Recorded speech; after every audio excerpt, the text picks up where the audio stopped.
Welcome to chapter 37 of the book of Jeremiah. It jumps around again, and now we're going to the end, the last king, Zedekiah. And it says Zedekiah, the son of Josiah, reigned instead of Coniah, the son of Jehoiakim. Now, Zedekiah was one of the sons of Josiah, and so was Jehoiakim and Jehoiahaz. Jehoiahaz was taken away by Pharaoh Necho, and Jehoiakim dies, and his son, Coniah, who was called Jehoiachin, and Jehoiachin became the king upon the death of Jehoiakim, and he only reigned, he was 18 years old, he only reigned 3 years, and then Nebuchadnezzar came and sieged Jerusalem when the Egyptians got involved and came to help. And then when they were defeated, Jehoiachin, Coniah, was taken to Babylon, where he was later released by evil Merodach, king of Babylon, and he actually sat at his table, but he didn't return to Jerusalem. And instead, then, the third son of Josiah, Zedekiah, took reign. And this is basically where we're at. Nebuchadnezzar, king of Babylon, gave reign to reign in the land of Judah, and he hearkened not, and his servants and the people of the land, of the words of the Lord which he spoke by the hand of Jeremiah. Zedekiah didn't want to hear the things. He did hear them, but he didn't want to go along with the things that God had told him to do through Jeremiah. And King Zedekiah sent Eohal, son of Selamiu, and Sophanian, son of Maaseiah, the priest, to Jeremiah, saying, "Pray concerning us to the Lord our God."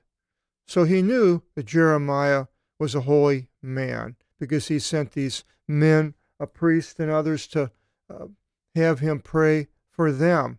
You don't generally have somebody pray for you unless you know or think that they have a right standing with the Lord. And in this case, Jeremiah did. But Jeremiah came and went through the middle of the city, and they did not put him into prison. So he was able to get around freely in Jerusalem.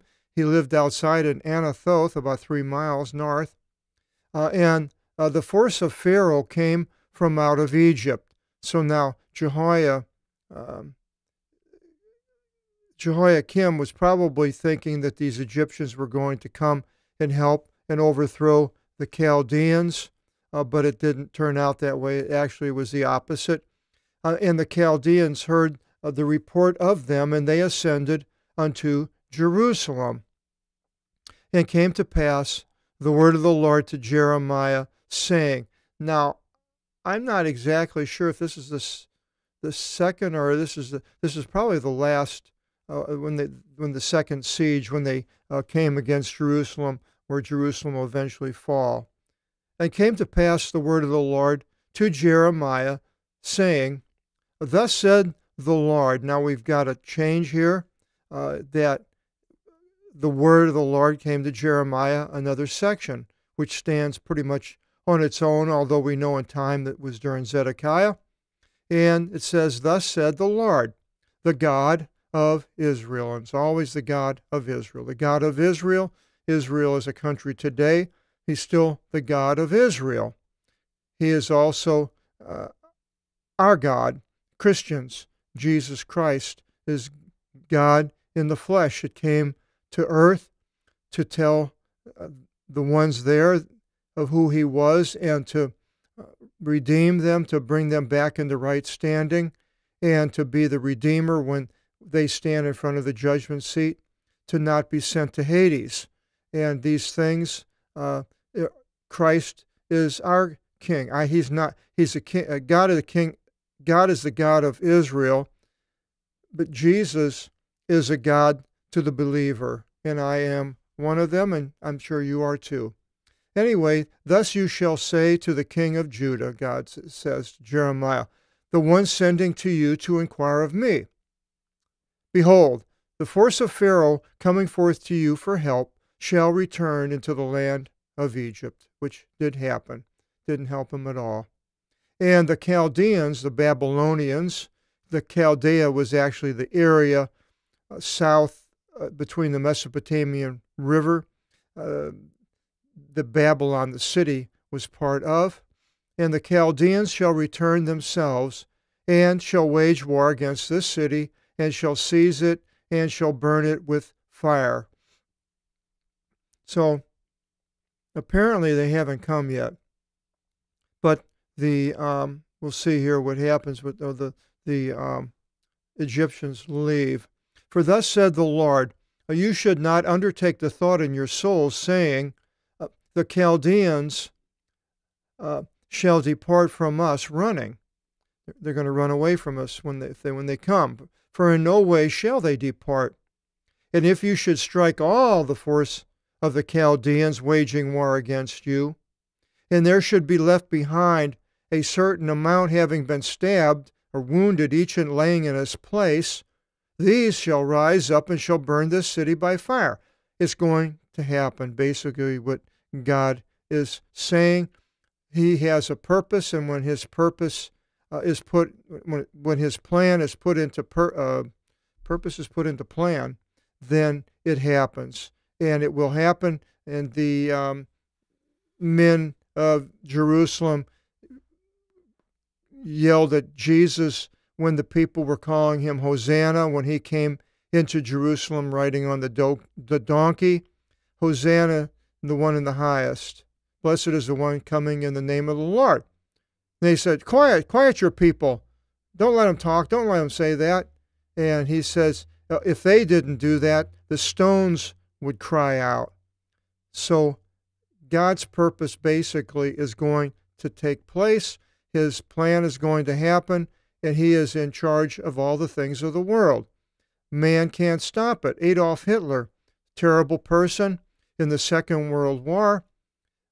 There was like 42 attempts on his life, and they never did kill him. He ended up killing himself. And you wonder, well, why is that? Well, God had a plan for Hitler to be there to do the terrible things he did, especially against the Jews.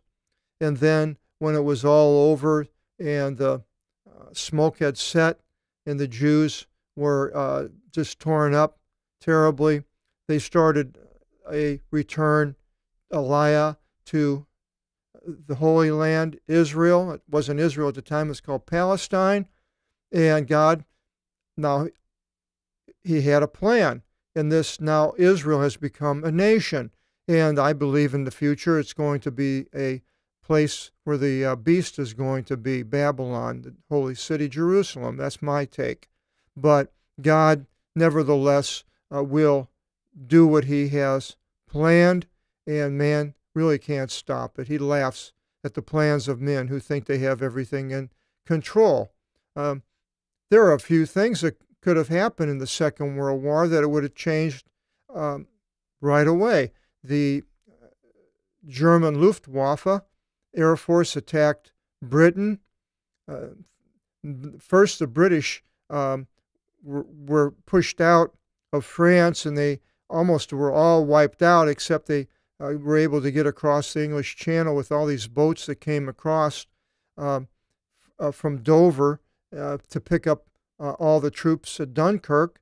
And then right after that, the Luftwaffe sent, hundreds and hundreds, 700, I don't know how many airplanes, bombers basically with fighters around them, over to bomb England and London. And the Germans underestimated the English, didn't know they had as many troops as as airplanes, the Spitfire and the Hurricane. And so when they came across, they were attacked by these Spitfires, and 700 airplanes that the English had sent them all up into the air against these bombers, and destroyed 100, I think it was 175 bombers. I'm not sure if it was 175 aircraft or it was the bombers, but the bombers turned around and fled and dropped their bombs just in the fields to get rid of them so they could fly faster to get back to Germany. But if a few things hadn't have happened, and Germany would have taken and bombed London and taken power, then the war could have been over and Germany would have been in charge of Europe and all these Jews would have died and there wouldn't be any Israel. But God had his plan, and his plan is going to take place. God has his plan in your and my life, and it's going to take place. Whether he'll use us in the way that he sees fit, and sometimes it's for bad, sometimes it's for good, sometimes the life is short, and sometimes the life is long.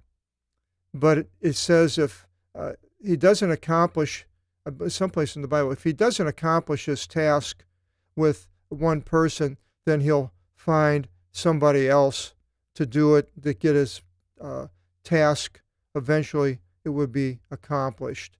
He'll find the right person, and maybe it's going to take more than one. Like it took, he anointed King Saul, but Saul didn't do what God told him to do, and he got rid of Saul and put David on the throne, who was followed the heart of God. Anyway, and he was himself, that is Jerusalem, in the gate of Benjamin, and nobody's not quite sure where this gate of Benjamin is. Probably the sheep gate that would go out towards Anathoth at the north.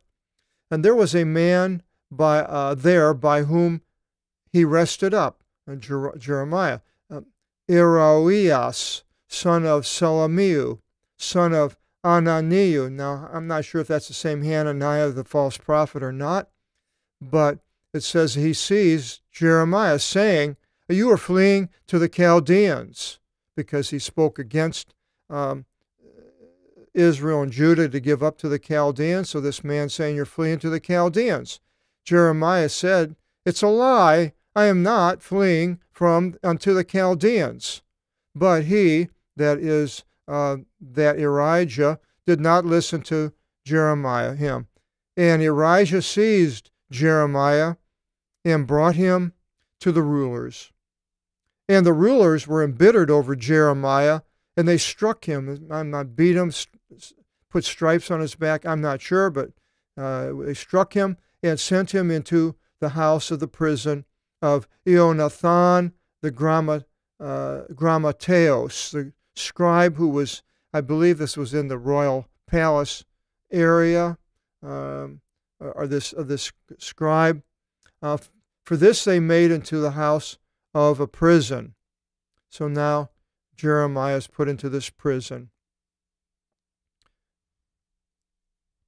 And Jeremiah came into the house of the pit and into the confinement and stayed there many days. The 38th chapter, our next chapter, goes into detail of all these things that happened to Jeremiah in the pit. Why it's not together, I don't know, but it's what it is.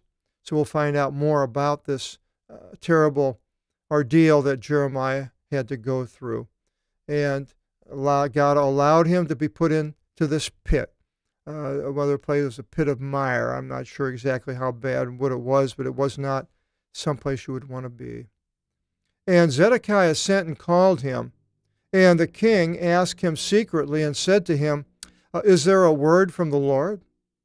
Again, wants to know from the Lord, but yet he doesn't want to do it.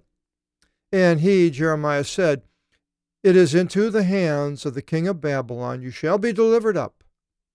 And Jeremiah said to the king, well, how did I wrong you and your servants and this people that you put me into a prison house? And where are your prophets, the ones prophesying to you, saying that in no way shall the king of Babylon come unto this land? So he's saying, well, why are you doing this to me? I'm just telling you what God's telling you to do. And the best thing for you to do is to give up, surrender the city. And where are the prophets earlier, this Hananiah that said that Jehoiachin would return in 3 years and the Chaldeans would be gone. The false prophets, where are they? And Now Babylon is here, and Jehoiachin is not back. 3 years probably passed. And now, hear indeed, O Lord, O King, Kyrie is a small L-O-R-D, a capital L, capital O, capital R, capital D is Jehovah, Yahweh in the Old Testament. In the New Testament, capital L, small O-R-D is the Lord Jesus Christ. Hear indeed, O Lord King, O King, let mercy fall for me in front of you, and in no way should you return me into the house of Jonathan the scribe, and in no way should I die there. And the king ordered, and they put him in the house of the guard, another place in the outside, and he had more freedom. He's still under arrest, but he was freed and wasn't in the pit. And it gave to him one bread, a loaf a day from outside, of which they baked until the breads failed from out of the city. And Jeremiah stayed in the courtyard of the guard.